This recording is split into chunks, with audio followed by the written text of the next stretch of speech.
राधे राधे मित्रों, स्वागत है आपका अपने चैनल राधे कथा सागर में। मित्रों, आज हम सुनेंगे जीवित पुत्रिका व्रत की कथा। यह व्रत अश्विनी मास की कृष्ण पक्ष की अष्टमी को किया जाता है। यह व्रत उन खास भाई बहनों के लिए है जिन्हें संतान सुख नहीं है या फिर होकर चला जाता है। इस व्रत को करने से संतान की लंबी आयु होती है। इस व्रत में सूर्य नारायण भगवान की पूजा की जाती है। नहा धोकर सूर्य नारायण भगवान की मूर्ति को स्नान कराना चाहिए और तिलक, धूप, दीप आरती कर कर भोग लगाकर आचमन कराना चाहिए और प्रसाद बांटना चाहिए। भोग में बाजरा व चने से बने पदार्थ काम में लेने चाहिए। इस दिन कटे हुए फल या शाक आदि काम में नहीं लेने चाहिए। इस व्रत को करने से संतान की लंबी आयु होती है और किसी दोष के कारण संतान सुख नहीं मिलता तो वह संतान सुख मिलने लगता है और दोष दूर हो जाता है। तो आइए चलते हैं व्रत की कथा की ओर। यह बात उस समय की है जब श्री कृष्ण भगवान द्वारकाधीश थे। उनकी नगरी में एक बहुत ही दुखी ब्राह्मण व ब्राह्मणी निवास करते थे।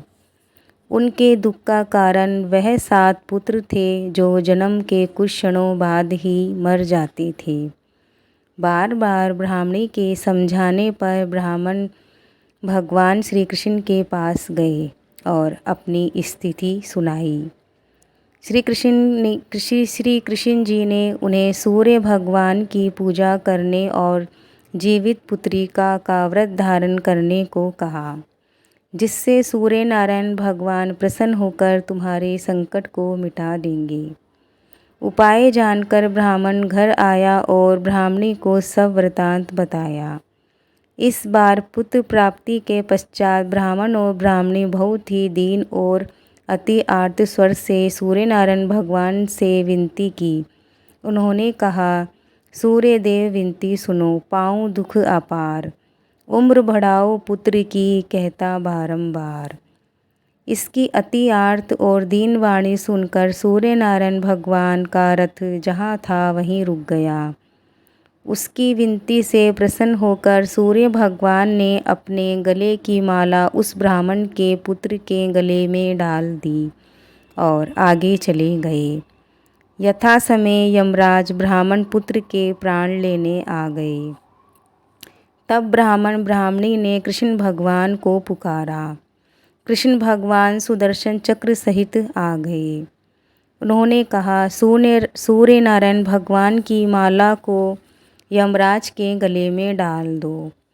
तब यमराज तो डरकर भाग गया, किंतु उनकी छाया वहीं खड़ी रही। तब ब्राह्मण ने उस माला को उस छाया पर फेंक दिया। तब वह छाया शनि के रूप में श्री कृष्ण भगवान के पास आकर विनती करने लगी। तब दया से द्रवित होकर कृष्ण भगवान ने उसे पीपल के वृक्ष पर रहने की आज्ञा दी। तभी से शनि देव की छाया पीपल पर निवास करने लगी। इसलिए शनि देव की पूजा के लिए जल पीपल में चढ़ाया जाता है। इस प्रकार ब्राह्मण ब्राह्मणी के जीवित पुत्रिका व्रत के धारण करने से उनके पुत्र की रक्षा हुई और इस व्रत को करने से संतान की दीर्घायु होती है। मित्रों, ये कथा यहीं समाप्त होती है। भगवान श्री कृष्ण सब पे अपनी कृपा बनाए रखे। मिलते हैं और एक नई कथा के साथ। तब तक के लिए जय श्री कृष्णा, जय श्री राधे।